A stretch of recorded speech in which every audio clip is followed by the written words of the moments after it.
kita ini biasa melayani umat tuh Iya. 24 jam. 24 jam. Iya.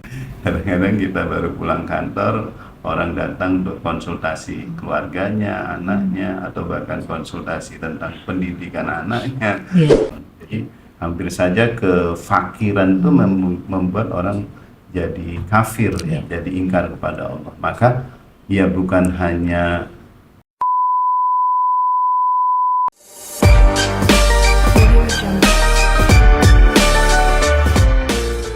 Assalamualaikum warahmatullahi wabarakatuh. Salam, namo buddhaya. Salam kebajikan, salam sejahtera untuk kita semua. Tabi pun bersama saya Mel Bashar. Inilah Ngupi, ngobrol seru penuh inspirasi. Podcast kantor wilayah Kementerian Agama Provinsi Lampung. Sahabat religi, podcast kita pada sesi ini tentang layanan penerangan agama Islam kantor wilayah Kementerian Agama Provinsi Lampung. Sahabat religi, saat ini telah hadir di tengah-tengah kita Bapak Haji Muhammad Ali SAG MM. Beliau merupakan Ketua Penyuluh Agama Islam Provinsi Lampung. Assalamualaikum warahmatullahi wabarakatuh, Bapak. Waalaikumsalam. Apa kabarnya, Pak? Alhamdulillah. Alhamdulillah baik ya, Pak ya. Bapak, terima kasih atas kedatangannya di podcast kantor wilayah Kementerian Agama Provinsi Lampung. Baik Bapak, sebelum kita memulai bincang-bincang kita, Bapak mungkin sahabat religi di Provinsi Lampung ingin mengenal Bapak lebih dekat. Silakan memperkenalkan diri, Pak. Bismillahirrahmanirrahim. Assalamualaikum warahmatullahi wabarakatuh. Waalaikumsalam warahmatullahi wabarakatuh. Tapi pun, Ya pun. kenalkan saya Ali SAG MM, Ketua Pokjalu Provinsi Lampung, tugas di Kabupaten Waikanan, di Kementerian Agama Kabupaten Waikanan sejak 2005 sampai dengan sekarang. Sampai saat ini ya 20 tahun. Ya, insya Allah 20 Insya Allah tahun. 20 tahun. Ya. Untuk saat ini domisili di mana, Pak?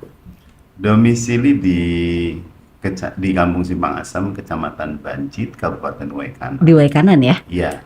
Bapak sejak kapan menjadi Ketua Pokjalu? Ketua Penyuluh Agama Islam Provinsi Lampung? Periode kedua ini dari 2024, nanti insya Allah berakhir di 2026. Tapi sudah lama ya Pak ya memang di organisasi ini? Ya, alhamdulillah, karena memang dulu menurut saya sih bukan karir, tapi yang jelas sebelum saya jadi penyuluh fungsional PNS, saya sempat menjadi penyuluh honorer di Lampung Selatan. Di Lampung Selatan. Selama 5 tahun. Selama 5 tahun. Terus di 2005 saya diangkat menjadi penyuluh fungsional dengan formasi penyuluh pada kabupaten. Ya. Jadi memang karirnya sejak awal itu sudah penyuluh ya Pak ya? Ya. Dengan formasi CPNS-nya penyuluh. Penyuluh. Baik Bapak. Ada lagi yang ingin diperkenalkan pada sahabat religi Pak? Silakan. Ya, alhamdulillah memang penyuluh ini menjadi profesi yang menurut saya pas betul dengan hati ya. Panggilan jiwa ya. Panggilan jiwa. Jadi menjadi penyuluh itu sebagai anugerah lah dari Allah Subhanahu wa Ta'ala. Mungkin begitu. Masya Allah. Baik Bapak. Bapak, kita bincang-bincang Pak. Bincang-bincang mungkin tentang penyuluh agama Islam di Provinsi Lampung ya Pak ya. Insya Allah. Pertama tentang kiprah penyuluh agama dalam pemberdayaan umat dan pembangunan di Provinsi Lampung. Pak, perlu dijelaskan, mungkin sahabat religi ingin tahu lebih dalam apa itu penyuluh Pak. Oh iya. Penyuluh itu adalah pegawai Kementerian Agama yang dia itu baik PNS maupun non PNS yang memang sejak dari komitmen pendaftarannya mungkin mengambil jalur penyuluh itu. Jadi yang jelas mereka itu diberikan tugas oleh negara untuk menjelaskan masalah pembangunan melalui bahasa agama. Jadi memang banyak program-program yang kebetulan itu memang menjadi program unggulan Kementerian Agama. Jadi garda terdepan sosialisasi penyuluh itu tentu menjadi sesuatu yang sangat bermanfaat bagi Kementerian Agama, sehingga apa yang menjadi program Kementerian Agama itu tersiar dengan luas gitu. Mungkin yang sangat dekat kali ini adalah program tentang Hari Bumi, penanaman 1 juta pohon. Itu kita ada instruksi dari pusat bahwa setiap penyuluh mengupload di media sosialnya tentang kegiatan itu, tentang kiprahnya, tentang perannya, tentang kegiatannya, sehingga hampir dipastikan kalau di Lampung ini ada 1.400-an penyuluh atau 1.500-an penyuluh, ya tentu saja dia akan ada sekitar itulah yang mensosialisasikan tentang program yang kemarin baru diangkat oleh kita. Jadi bisa dikatakan penyuluh itu pekerjaannya di lapangan ya Pak ya, berdampingan dengan masyarakat, memang mendedikasikan untuk umat ya Pak ya? Iya, jadi penyuluh itu memang dedikasi ke umat tuh sampai dalam bahasa kita ini biasa melayani umat tuh 24 jam. 24 jam. Kadang-kadang kita baru pulang kantor, orang datang untuk konsultasi keluarganya, anaknya, atau bahkan konsultasi tentang pendidikan anaknya. Karena memang kita membuka diri kepada masyarakat tentang kita menjadi konsultan bagi mereka. Jadi ada pembinaan perorangan maupun pembinaan kelompok. Kalau pembinaan perorangan kan orang datang ke kita untuk konsultasi masalah kehidupan. Ya itu yang kadang-kadang menjadi tantangan bagi penyuluh supaya dia lebih banyak membaca, banyak literatur, mengamati gitu. Kalau harus berwawasan luas ya Pak ya. Luas, ya. Iya. Karena bukan penyuluh bisa seperti apa ya, Google ya.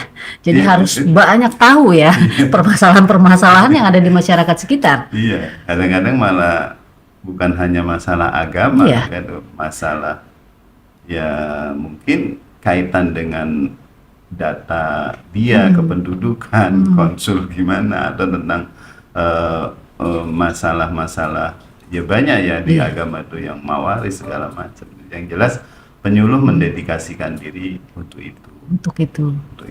Sehingga insya Allah penyuluh itu sudah merasa menjadi bagian dari kehidupannya adalah melayani umat. Gitu.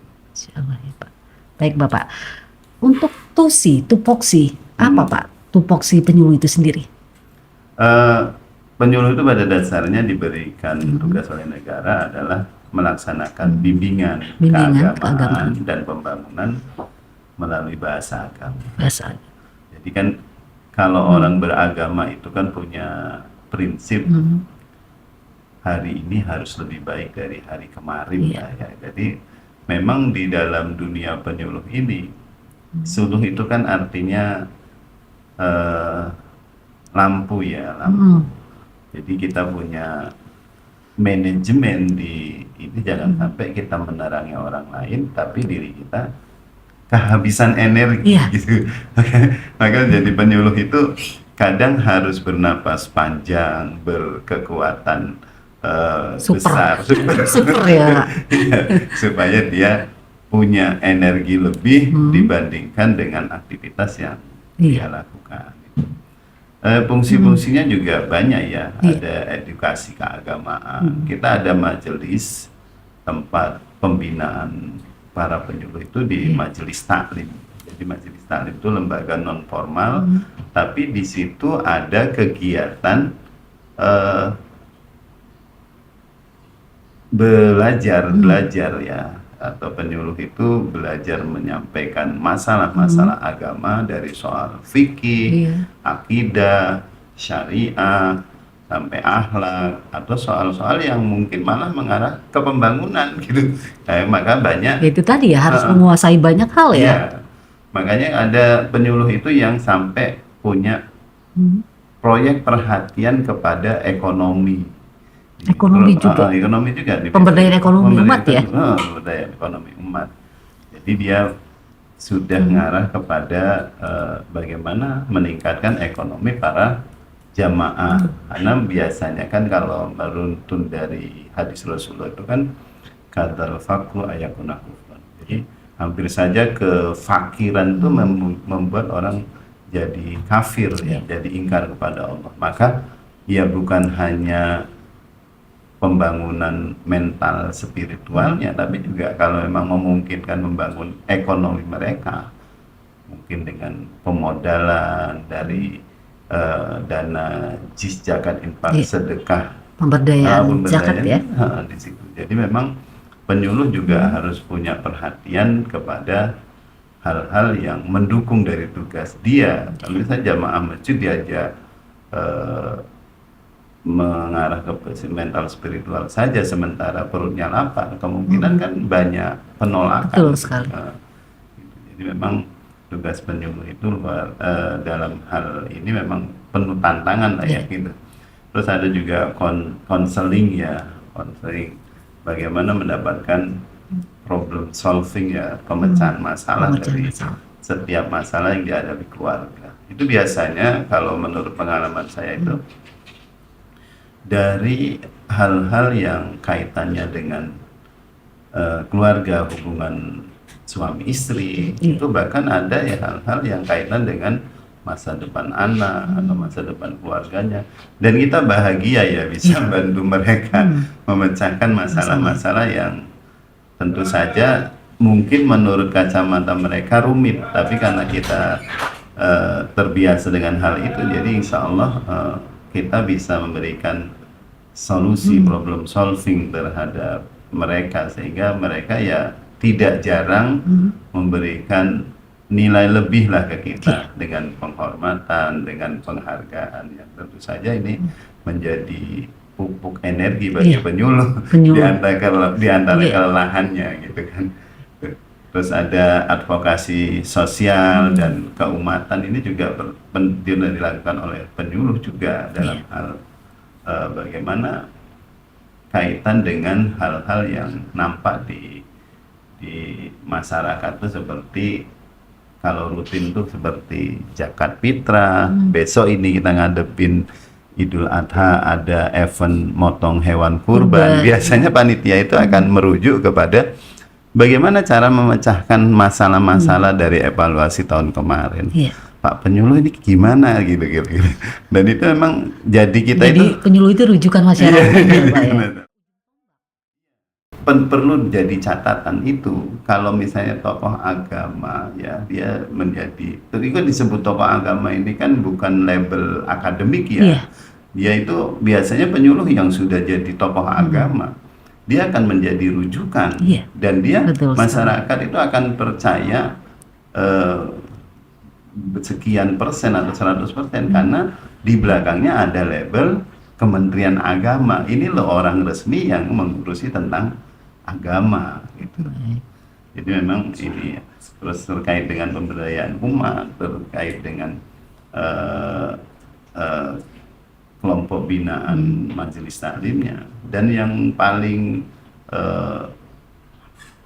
menjadi tantangan itu misalnya terkait dengan radikalisme, intoleran, karena kita dalam tugas saya ada satu masa di mana saya dipanggil di lapas itu untuk memberikan mengajak ngobrol orang-orang yang tahanan orang-orang yang terjaring dengan aliran sempalan itu, dan kita diberikan kesempatan untuk ngobrol dengan mereka, bahkan berujung dengan sumpah untuk kembali ke NKRI.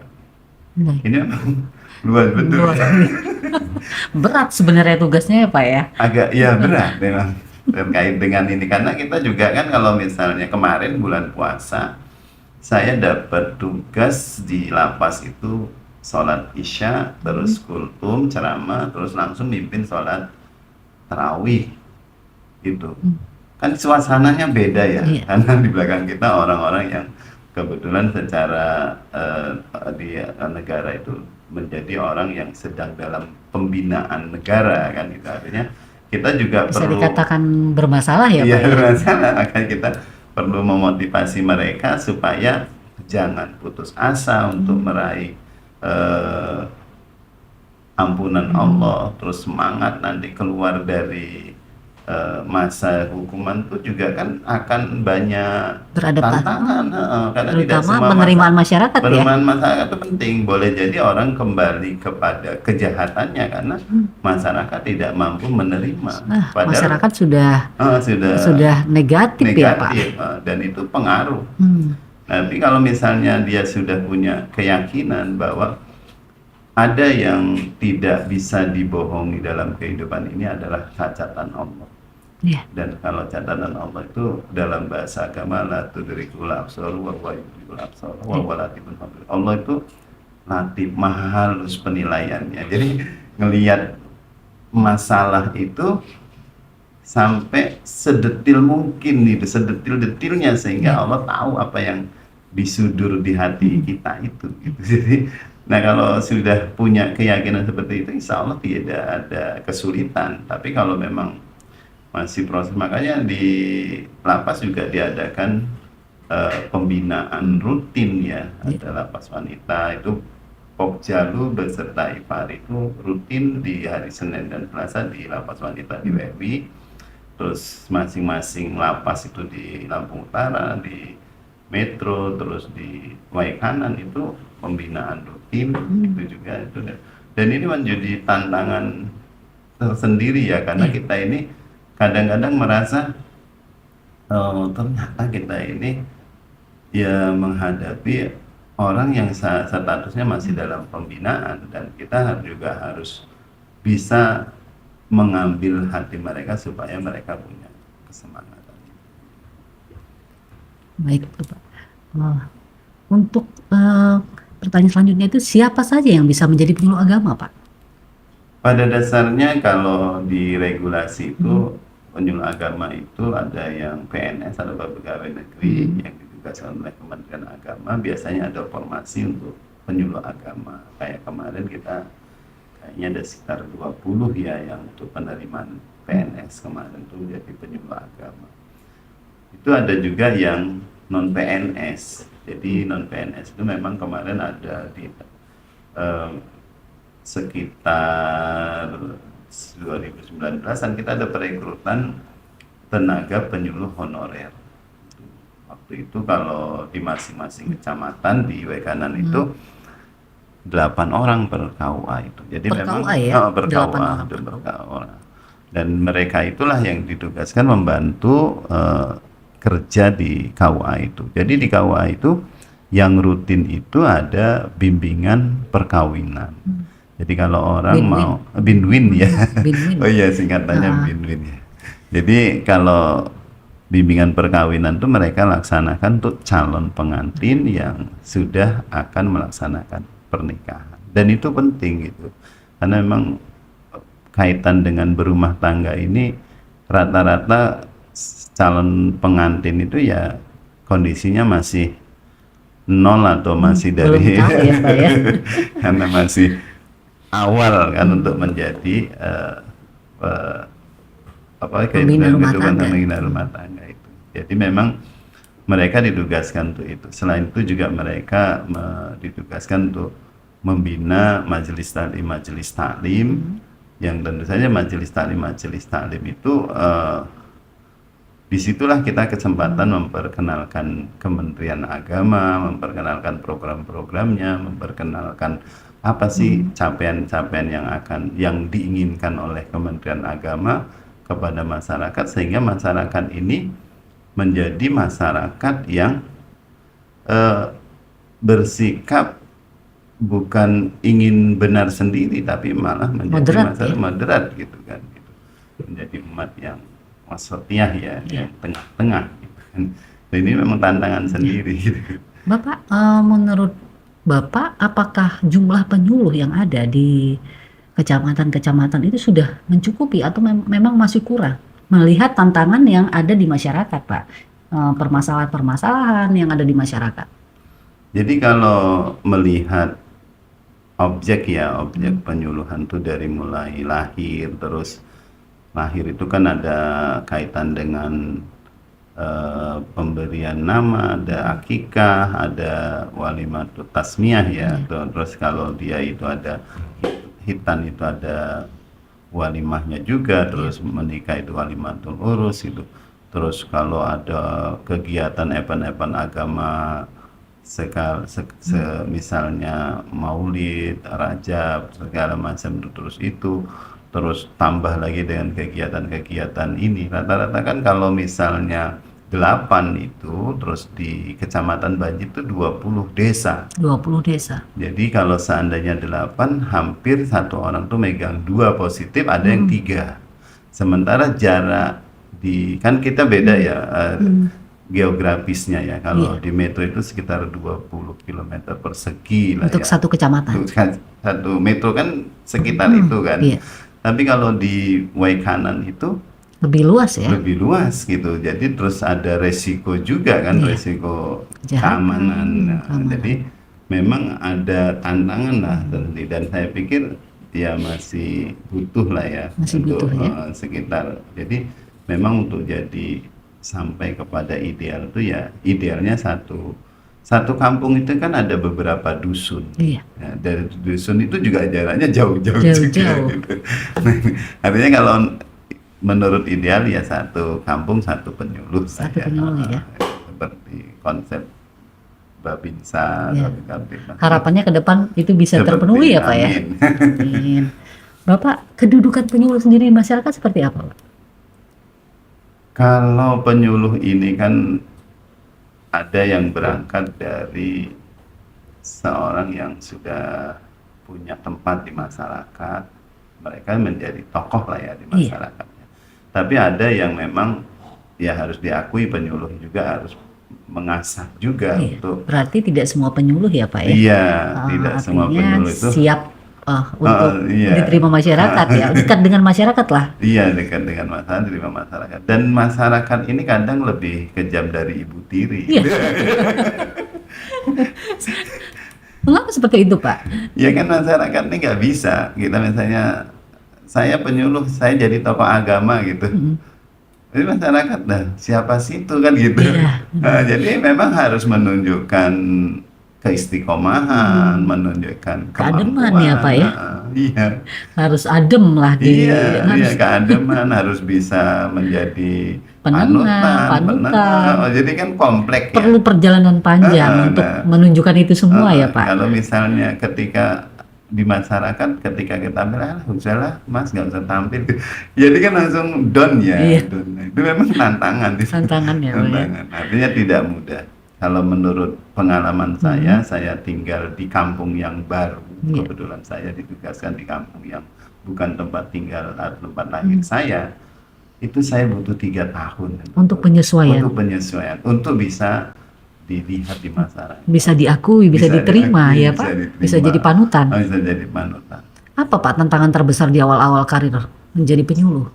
Saya pikir kalau jadi penyuluh ini, karena penyuluh ini terus diidentikan dengan tokoh agama, jadi membuktikan diri bahwa kita ini lurus, bersih, atau kita ini mempunyai komitmen untuk memajukan umat, memajukan keagamaan, memajukan sektor pendukungnya, ekonomi segala macam. Tantangan terbesarnya yang membuktikan bahwa kita ini punya kapabilitas itu. Gitu. Itu yang pertama ya, kapabilitas ya. Iya, kapabilitas itu. Kalau kita tidak menyadari bahwa kita ini sedang diamat-amati oleh masyarakat, akhirnya ya kita harus akui ya bahwa memang tidak semua penyuluh ini. Tapi biasanya di masyarakat ini ya, kalau dia bertugas di KUA, terus masyarakat tokoh-tokoh agama ketemu dengan mereka di kantor urusan agama, secara perlahan ya mereka akan menganggap oh ini adalah orang yang bisa menjadi yang menjadi rujukan, rujukan gitu tempat ya. bertanya Iya, gitu tempat Pak ya. bertanya. Jadi memang ada pendukung lah gitu. Yang Iya, jelas memang ya bagi penyuluh itu harus bersabar terkait dengan tugasnya, karena kita tidak bisa memaksa masyarakat dengan penilaian, dan itu penilaian itu hak prerogatif masyarakat masyarakat. gitu. Tapi kalau sudah sampai kepada titik bahwa masyarakat menerima, ya kita ini dapat banyak keberkahan ya kan. Iya. Banyak keberkahan yang tidak bisa Apalagi di diucapkan. desa ya Pak ya. Iya, Ketika kita sudah diterima, Masya iya, Allah, perlakuan warga desa itu sangat iya, memuliakan ya Pak. iya. Kalau Keberadaan penyuluh itu sendiri. jadi kalau selama saya di sana itu orang ngasih pisang itu bukan sisir tapi tundun Tunduk. gitu. Hasil panen tuh melimpah ya. Gitu.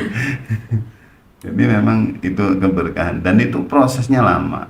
Maka bagi orang yang kebetulan merasa mentok lah bahasanya, sudah menyerah, biasanya saya usul pindah aja lah ke jabatan yang Apalagi lain. ketika sudah ada permasalahan ya Pak ya, Iya, misalnya pertikaian dengan masyarakat itu sendiri udah udah, nyerah ya. iya. Itu tantangan terbesar ya Pak. Ya bagi penyuluh itu penyuluh. tantangan terbesar. Belum kita mau menyampaikan hal-hal kaitan dengan di masyarakat, misalnya tentang undang-undang perkawinan terbaru itu kan Catin itu harus berusia 19 tahun. Pada undang-undang yang lama tahun 74 itu kan Catin itu yang perempuan 17, yang laki-laki 19 kan. 19. Sekarang kan 19 semua. Iya. Sementara masyarakat ngapa sih mau menikah kalau ini Diatur-atur. diatur-atur gitu.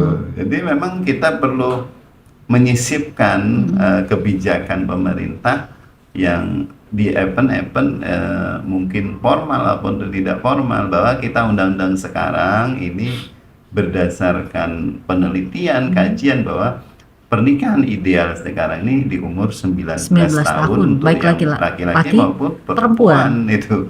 Berarti sudah tidak 17 lagi ya Iya, perempuan ya. dengan Sama-sama 19 tahun. Jadi dengan asumsi bahwa ini nanti bisa meminimalisir kalau ada permasalahan. Bapak sepanjang karir Bapak menjadi penyuluh, apa Pak tantangan yang terberat yang pernah dihadapi, pengalaman? Ketidakpercayaan itu yang kadang-kadang kita ini, Underestimate ya. jadi kita ini kalau sudah dicurigai, terus kita nggak bisa jawab, Iya. tidak bisa menjelaskan dengan menjawab, tapi menjelaskan dengan membuktikan bahwa tidak seperti itu. Dan itu untuk membuktikan itu kan dibutuhkan kesabaran, dan kesabaran itu yang kadang-kadang kita kurang energi ya. Padahal kalau lihat konsepnya Al-Quran, innallaha ma'as-sabirin, sesungguhnya Allah itu bersama orang-orang yang sabar gitu. Kalau kita lihat Al-Quran begitu, seakan-akan kan Allah itu dekat benar dengan orang yang sabar. Cuman kan kita butuh energi itu ya, itu bisa itu. Makanya ya tantangan terberat itu menyampaikan program, terus masyarakat sudah skeptis dengan program itu, dan kita harus meyakinkan mereka bahwa mereka program ini bagus gitu. Terus misalnya kita hadir di masyarakat yang di situ terjadi transaksi, misalnya kalau di pertanian itu sampean pinjem pupuk nanti kembali sekian. Yang ketika kita hitung ternyata merugikan petani. Nah, kita menjelaskan kepada ini pelaku yang melaksanakan itu butuh kekuatan ikatan gitu supaya dia tidak tersinggung gitu kan. Dan kita menjelaskan begini, konsep Islam begini, kalau sampean pinjam sesuatu maka kembalikanlah utuh. Tapi yang minjam itu punya kewajiban melebihkan gitu, melebihkan. Tapi bukan yang minta kita, tapi yang memberikan penghormatan itu orang yang telah dikasih pinjaman. Ucapan terima kasih ya. Ucapan terima kasih. Kalau profesionalnya kan kayak bank itu kan, minjem sekian kembali sekian. Tapi kalau misalnya di masyarakat tuh ya pinjam, ini saya mendapat manfaat dari pinjaman ini, saya kembalikan modal Bapak, ini sebagai wujud terima kasih, ini tambahannya. Dan itu halal. Halal ya. Itu yang kadang susah disampaikan di masyarakat. Hal-hal yang kaitan dengan ekonomi, mereka merasa itu sudah benar konsepnya. Ternyata dalam Islam itu belum belum sesuai lah. Pak, selama menjadi penyuluh di sana, Hmm. konsultasi apa yang paling rumit, paling kompleks yang pernah Bapak hadapi? Keluarga, Keluarga, iya, permasalahan keluarga. permasalahan keluarga. Jadi saya pernah menyimpan masalah itu 1 tahun, hampir 1 tahun. Ketika seorang suami konsul menceritakan dengan istrinya tentang istrinya, setahun kemudian dia datang lagi, Pak, kayaknya sudah tidak bagus untuk diteruskan, saya mau cerai. Itu yang saya juga berat ya menikmati, itu berat. Kenapa? Kita nyimpen rahasia mereka, menjadi problem solving, pendampingan, bahkan istrinya kita panggil, dan itu tanpa pengetahuan pasangan kita loh, Bu. Iya, kok sampai pasangan kita pun tidak Tidak tahu, Pak, tahu. rahasia ini. Karena rahasia itu rahasia orang, dan istri tidak punya kepentingan di situ. Iya, Sampai suatu saat saya amanah ya Pak. ya, saya berangkat sama istri, terus saya cerita bahwa Mas ini dengan istrinya bercerai. Emang masalah apa, katanya? Masalahnya sudah setahun yang lalu. Ya Allah Mas, katanya, sudah setahun nggak cerita. Nah, menyimpan rahasia itu yang, dan itu masalah keluarga itu kita hati-hati pun masih. Sering ya Pak menerima konsultasi masalah Iya, keluarga? Iya, sering. Bapak, adakah pembinaan atau spesialisasi dalam penyuluh itu Pak? Penyuluh itu ada beberapa spesialisasi ya tentang penyuluh. Itu ada tentang narkoba juga ada, tentang narkoba, tentang keluarga sakinah, tentang pemberantasan buta aksara Al-Quran, tentang zakat, tentang banyak hal yang diinikan penyuluh itu. Jadi kalau bahasa penyuluh itu, kita ini ngurusin masyarakat tuh dari meleknya itu dari buka matanya sampai mereka menjamkan mata. 24 jam. 24 jam. Jadi itu yang kadang mungkin profesi lain juga bertanya, gitu, bertanya. Kayak misalnya ada suatu masa saya ngisi di radio itu, kebetulan habis subuh gitu, di bulan puasa habis subuh, jarak antara rumah tinggal saya dengan radio itu 1 jam. Kebetulan saya agak kesiangan gitu. Jadi kita menghadapi pagi-pagi jam 3 atau jam 4 malam berangkat dalam melaksanakan tugas, mungkin tidak ketemu di profesi lain gitu. Itu Dan yang itu sering kadang, ya Pak? Dan itu sering? dan itu sering. Jadi waktu ada program Pokjaluh Kabupaten itu subuh berjamaah, itu ada daerah yang saya harus berangkat dari rumah jam 11 malam. Ada yang Jam 11 berangkat jam 12, ada yang jam 1, jam 2. Diperkirakan saya sampai sana itu subuh gitu. Dan itu tidak bisa dengan diceritakan. kondisi- Untung dengan diundang. kondisi jalan yang seperti itu ya, Pak, ya? Kalau habis hujan malah bagus, jadi kelihatan rata. Rata. Yang viral itu Pak. Oh, yang viral sebelah Viral, sini. ya. Jadi kalau habis hujan malah bagus. Dan itu tidak bisa diceritakan di pegawai lain. Iya. Karena tidak, dia kan taunya, oh ini sudah terlaksana subuh berjamaah, tentang proses sampai ke titik itu kan tidak semua memahami. Iya. Jadi ada masa suatu saat Pak Kemenak minta ikut sih kan. Luar biasa kata. Ternyata sedemikian liku-likunya yang harus dihadapi, dan itu memang ya kita menjadi bahagia lah. Iya. Ada kepuasan tersendiri ya Pak ya, Jadi dengan profesi ini. energinya sederhana. Iya. Kalau kita masih bisa pakai baju seragam, berarti kita sudah masih mendapatkan kehormatan. Nanti suatu saat kita pensiun kita kangen sama seragam itu. Luar biasa filosofinya, Pak. Pak, untuk pemberdayaan ekonomi umat, apakah ada untuk memberdayakan UMKM di masyarakat sekitar? Upaya dari penyuluh. Kalau di masyarakat itu di penyuluh itu ada yang sudah mengembangkan tanaman untuk menambah majelis taklimnya, tentang misalnya diajarin nanam cabai itu di metro ya, saya pernah lihat ya, cabai. Jadi majelis taklim itu ya minimal dia mengurangi pengeluaran itu.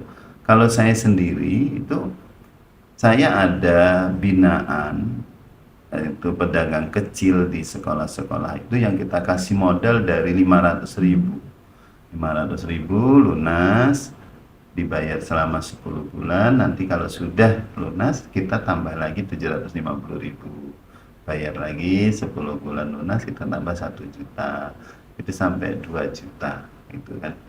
Itu dari pengembangan, karena kita pikir yang model gitu kan ada bank titil ya, bank titil atau bank plecit lah itu Bang kan, Mekar ya. bank mekar itu.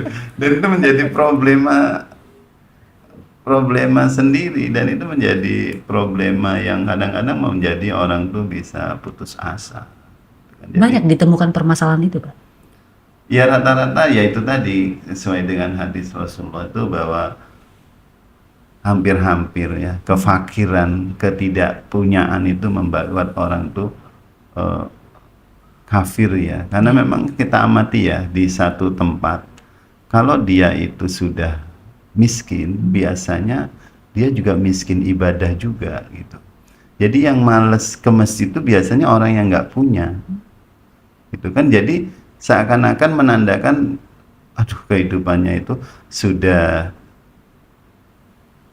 buruk di dunia, buruk juga di akhirat. Itu jadi kita, ya Allah ini kan kasihan gitu kan. Adakah upaya pendekatan untuk masyarakat seperti itu, Pak? Iya. Karena kan pasti banyak ditemui di setiap tempat ya, Pak ya. Ya pasti ada. Jadi memang masyarakat yang dalam kondisi seperti itu ya humanisme ya. Humanisme itu artinya saya kebetulan juga mengelola UPC ya. UPC itu di situ di Kementerian Agama. Jadi setiap ada event kayak kemarin Festival Ramadan itu kan, itu kita data per kecamatan, per KUA, per satker yang ada madrasah di situ, kita titipi itunya dengan asumsi mereka supaya membantu masyarakat di sekitar itu gitu. Nah, memang kita ini ya kalau orang dalam keadaan lapar tuh ya bukan ceramah, tapi kasih bantuan. Benar sekali. Bantuan konsumsinya itu, konsumtif. Orang lapar harus dikenyangkan dulu ya, Pak, baru dia bisa mendengar. Baru bisa mendengar. Jadi ketika kita, dan itu sebenarnya ya simbiosis mutualisme ya, saling menguntungkan. Kan biasanya kalau orang itu sedang susah, itu kalau dikasih itu kan berdoa. Masya Allah. Dan itu yang kadang itu tulus doanya, Pak. Doanya tulus. Ya Allah Pak, mudah-mudahan sampean rezekinya lancar, ini kehidupannya ini. Pokoknya semua. Dan itu merasakan keberkahannya itu. Kepuasan batin. Jadi orang itu kan kadang berpikir menerima itu menyenangkan. Benar. Tapi memberi juga menyenangkan gitu. Bagaimana kita merasakan nikmatnya memberi itu kadang-kadang tidak bisa diungkapkan dengan kata-kata. Justru kalau orang kita berdekatan dengan orang yang membutuhkan, kita sementara tidak bisa memberi, tidak bantuan ya Pak. Kita kayak semacam ada kesedihan ya Pak. Dan kebetulan itu seperti apa sih gambaran saya kecil. Saya dulu kecil masih belum berumah tangga. Ibu saya selalu ingatkan punya uang berapa. Nanti misalnya punya uang 500, saya minta 150 ya mau saya bagi-bagi tetangga gitu. Itu jadi sekarang menjadi kebutuhan saya gitu. Kalau misalnya mau lebaran tuh ya, kalau walaupun kita mungkin masih acak-acakan lah tentang kue, snack segala macam, tapi kalau sudah bisa ngasih itu seneng gitu. Itu yang memang butuh juga untuk ini, karena saya pikir ya hidup ini tidak sempurna kita sendiri, tapi kita harus dengan orang lain supaya bisa sempurna. Masya Allah. Hmm. Bapak sekarang tentang penyuluh agama itu kaitannya dengan sosialisasi moderasi beragama di masyarakat, agar apakah masyarakat itu sudah paham, Pak? Karena kan sudah berapa tahun tentang moderasi beragama ya. Nah, Saya pikir kalau tentang keilmuannya baru, tapi kalau tentang pelaksanaannya justru sudah lama, sangat lama. Jadi di mana tempat, di daerah-daerah kayak Pringsewu, kayak daerah-daerah itu, kehidupan beragama mereka itu sudah rukun, gitu kan. Kita penguatkan dengan moderasi beragama. Dan pada dasarnya masyarakat itu sudah menerima lah secara utuh tentang Pancasila, gitu, tentang ketuhanan yang Maha Esa, tentang keadilan sosial ya bagi masyarakat. Artinya memang tentang moderasi ini prakteknya sudah lama, dan ini kebetulan disosialisasikan ulang untuk penguatan ya. Saya pikir ini menjadi sesuatu yang mengingatkan kita bahwa tentang moderasi ini penting, apalagi kita sudah mengakui 6 agama ya, Islam, Kristen, Katolik, Protestan, Konghucu. Buddha, Hindu, tambah Konghucu. Gitu. Artinya memang kita menghormati keputusan negara untuk ada 6 agama itu ya bagian dari moderasi kita gitu. Apakah masih banyak ada ditemukan gesekan-gesekan, Pak, di lapangan? Di beberapa tempat itu biasanya kan cenderung kalau orangnya agak tertutup gitu kan, biasanya kaku itu agak tertutup gitu ya. Kita kadang-kadang lihat riaknya, dan itu ya sampai dengan saat ini saya pikir tidak ada yang sampai kepada sampai kepada chaos lah ya. Dan itu memang ya namanya perbedaan itu pasti ada. Tentang bagaimana kita bersikap dewasa tentang perbedaan itu, sehingga perbedaan ini menjadi rahmat lah bagi umat, bagi negara ini. Baik Bapak, apakah di penyuluh itu ada organisasi profesi, Pak? Ya, alhamdulillah kita di tahun 2 tahun yang lalu, kita ini kebetulan saya dengan Bu Ketim Bu Haji Halimah dengan Ketua FKPAI Bapak Haji Nur Muhammad menjadi delegasi Lampung terkait pembentukan IPARI nasional. IPARI apa, Pak? Ikatan Penyuluh Agama Republik Indonesia. Jadi kalau semua agama atau agama Islam? Semua agama. Semua agama. Itu menjadi ikatan penyuluh semua agama. Jadi kita kadang-kadang kan kemarin event pertamanya retreat di Bogor itu yang kebetulan kita ngirim hampir 32 orang. Terus di situ ada Hindu, ada Buddha, ada Kristen. Ya. Nah, disitulah kita melihat gitu, dan ada satu testimoni dari kebetulan agama Kristen. Itu PNS ya. Yeah. Jadi PNS di Kementerian Agama, penyuluh agama Kristen kan gitu. Dia mengatakan selama ini menganggap penyuluh agama Islam itu ya sikapnya eksklusif lah ya gitu. Tapi sesudah kebersamaan hampir 4 hari itu berangkat pulang, akan kita menampilkan kesenian tentang tari bedana dan kita sama-sama nari itu. Terus kita juga waktu parade itu kita pakai baju adat Lampung dan kita dapat juara 2 waktu itu nasional. Dalam itu di situ baru mereka menyadari bahwa kita inilah seharusnya menjadi lem perekat di masyarakat gitu. Dan dengan organisasi IPARI itulah maka nanti kita menjadi jembatan kalau ada permasalahan ya kita yang bergerak. Dan itu ada grupnya di ini. Kebetulan ketuanya Pak Haji Ismail Soleh ya kalau IPARI. Apa Pak perbedaan IPARI dan Pokjaluh? Ya, Kalau IPARI itu profesional, Mhm. dia lintas agama. Kalau Pokjalu itu internal. Oh, internal. Jadi kita ada Jadi dalam Islam itu mhm. ada bicarakan tentang akidah, ada tentang akhlak, yang versi agama masing-masing Oh, gitu. jadi setiap agama itu bisa tergabung di Pokjalu, Pak? Ada Pokjalu agama Hindu, Pokjalu agama Kristen, Pokjalu agama Sesuai Islam, agama ya, Pak ya? sesuai agama. Gitu. Kalau IPARI itu wadah Wadah nasionalnya. nasional, dan ya di Lampung ada, di kabupaten ada, terkecilnya di kabupaten. Berapa Pak jumlah penyuluh di Provinsi Lampung? Kita- Semua agama? Semua agama itu yang ini ya hampir 1.600-an lah ya. Iya. 1.600-an.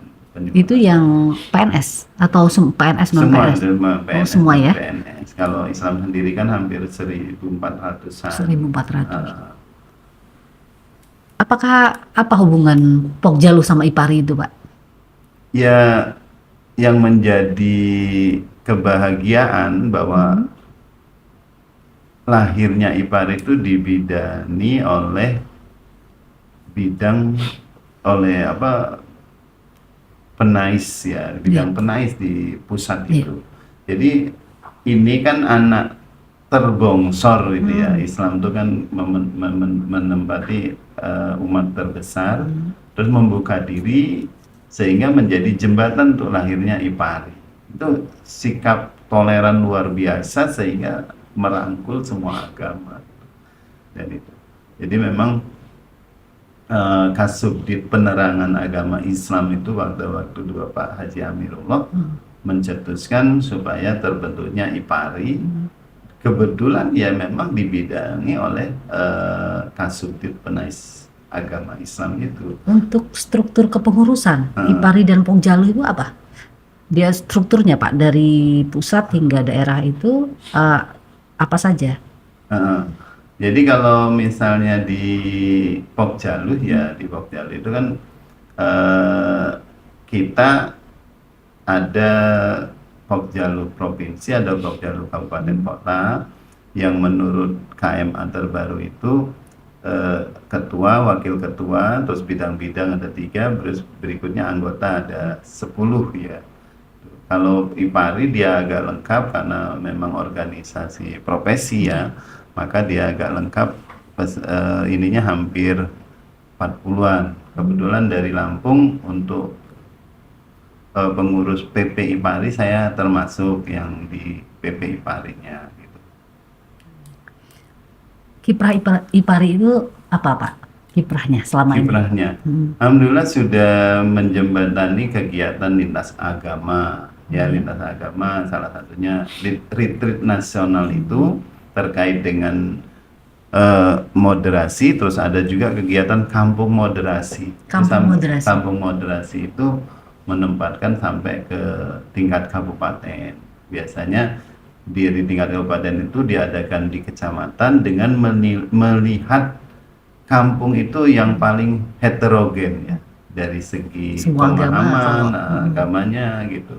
Jadi sudah heterogen tapi rukun. Nah, jadi poinnya itu heterogen dan rukun, dan akhirnya menjadi kampung percontohan, kampung moderasi beragama. Ini kan menjadi cikal bakal untuk keutuhan negara. Jadi memang ya saya pikir bagus betul itu ya. Selama ini kiprah penyuluh agama di Provinsi Lampung itu apa saja Pak? Bisa dijelaskan? Ada dari mulai pembinaan mualaf, ada yang napi, ada yang kemarin kita ngutus dari setiap kabupaten kota tentang pelatihan dakwah digital ya. Ini memang kan sekarang ini tantangannya, penyuluh-penyuluh itu juga harus melek teknologi, punya akun medsos gitu untuk menguasai IT gitu. Yang jadi masalah karena kita lahir lebih dulu gitu. IT-nya belakangan. Generasi kolonial. Generasi kolonial harus hidup di era milenial gitu. Gen Z kalau sekarang.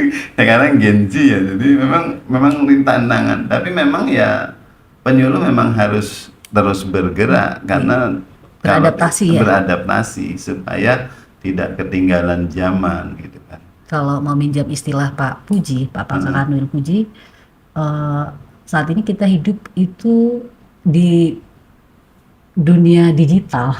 Jadi memang kita harus menguasai, Pak. Kalau kita tidak menguasai, akan tertinggal. Benar-benar. Ya itu memang mau tidak mau ya. Untuk umur setua saya punya akun TikTok, akun IG, akun Lengkap, Pak. akun Facebook gitu. Jadi saya mikir, ya ini tantangan. Dan itu juga menjadi sesuatu yang Media menarik, dakwah ya. media dakwah juga gitu. Tapi biasanya kan ada notes catatan tentang pengalaman pribadi atau pantun-pantun nasihat gitu. Kalau kita rutin itu kan bisa mengimbangi hal-hal yang memang menjadi industri bagi mereka. Misalnya pornografi kan industri ya. Terus juga segala macam keburukan tuh bahkan ada yang sudah sampai ke level industri. Kita harus mengisi ruang-ruang di media sosial itu dengan konten-konten positif itu tadi betul. untuk memerangi konten-konten negatif ya, Nah, Pak? iya betul. Jadi perang konten. Jadi saya pikir setiap orang itu punya punya kekhasan lah dalam hal dia itu senangnya kemana. Biasanya kalau orang seneng sholawatan ya pasti nyarinya lagu-lagu sholawatan gitu. Tapi kadang-kadang kan kita ini kalau lihat di beranda itu segala macam tipe isi itu keluar semua. Ya syukur-syukur beranda kita itu ada konten kita yang sehingga bisa mewarnai. Jadi kadang kalau dalam konsep pendidikan atau konsep ini kan bahwa sosial itu mempengaruhi kita, tapi kita juga bisa balik bahwa kita bisa mempengaruhi sosial. Saya praktekkan begini. Waktu saya duduk memutuskan untuk punya rumah di situ gitu, orang sudah pada komen, kenapa di situ rawan, terus kayaknya banyak masalah gitu. Tapi sesudah saya hadir di situ bikin rumah situ, saya buka pengajian TPA. Gitu. Jadi gang itu sekarang rame dengan anak-anak ngaji gitu. Jadi kalau lingkungan bisa mewarnai kita, kita juga bisa mewarnai lingkungan gitu supaya menjadi baik. Baik Bapak, sebelum kita mengakhiri podcast kita Pak, apa harapan dan apa juga apa tantangan, harapan dan himbauan? Himbauan itu khususnya kepada penyuluh agar tetap semangat tadi, selalu memperluas wawasan. Seperti apa Pak? Silakan.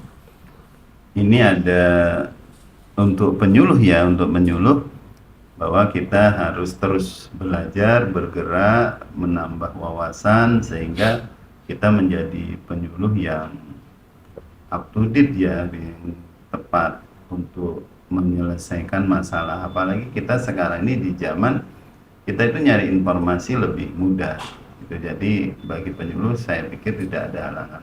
Untuk masyarakat, tokoh agama dan pemerintah kita berharap kita selalu bersinergi lah ya, supaya ya Indonesia ini makin baik gitu. Kalau dalam bahasa Penais itu menjadi daerah atau negara yang baldatun thayyibatun warobun ghafur gitu. Jadi memang ini jadi slogan bagus ya untuk kita kejar target itu gitu. Mungkin itu. Pak Ali, mungkin ada pesan-pesan yang disampaikan kepada penyuluh di Provinsi Lampung. Untuk penyuluh Provinsi Lampung, sekecil apapun langkah, itu jangan mengecilkan arti, karena memang sesuatu itu dimulai dari yang kecil dan yang kecil itu bisa merubah yang besar gitu. Dan ini memang menjadi kesadaran yang harus dibangun di penyuluh. Kadang-kadang kita kelelahan dalam melaksanakan tugas karena memang kita posisi kemandirian ya, karena kita sampai dengan saat ini kan memang tidak punya anggaran operasional gitu kan, dan kita memang sudah men-submit bahwa apa yang diterima dari negara itu sudah mencakup operasional kita. Iya. Maka Harus kita ditanamkan seperti itu ya Pak ya. iya. Kalau kita berharap tentang tambahan atau apa, malah kita timbulnya Tidak semangat. tidak semangat. Kalau tidak semangat, ya namanya orang tidak semangat, jalan aja goyah. Gitu kan. Tapi kalau kita punya semangat, kita punya keyakinan, kalau kita berharap kebaikan, insya Allah tidak datang rizki dari A, dari apa yang kita lakukan, ada B sampai Z, itu peluang keberkahan dan peluang rizki yang mungkin bisa melampaui ekspektasi kita seperti standarnya gitu. Jadi saya pikir penyuluh ya harus semangat gitu. Terkait dengan pemerintah ya, kita harus menyadari bahwa penyuluh ini adalah bagian dari pemerintah. Jadi untuk kaitannya dengan informasi, karena kita masuk ke dalam dunia yang kadang-kadang informasi itu boleh jadi hoak ya, maka kita harus selektif, harus tahu sumbernya, harus bisa menilai ini layak atau tidak layak di share atau tidak layak untuk disampaikan ke masyarakat, karena masyarakat sudah terlanjur, sudah memang memberikan kepada kita penghargaan sedemikian rupa, sehingga kita juga harus menjadi orang yang bijak sehingga masyarakat nanti merasa hidupnya itu makin tenang gitu. Mungkin itu saja dari saya. Baik Pak Ali, terima kasih atas kehadirannya di podcast Kantor Wilayah Kementerian Agama Provinsi Lampung. Terima kasih telah membersamai kami. Semoga di bawah komando Pak Ali, penyuluh agama Islam di Provinsi Lampung semakin berjaya, semakin dirasakan kiprahnya di masyarakat, semakin dekat dengan umat. Sukses untuk semuanya. Terima kasih. Assalamualaikum warahmatullahi wabarakatuh. Waalaikumsalam warahmatullahi.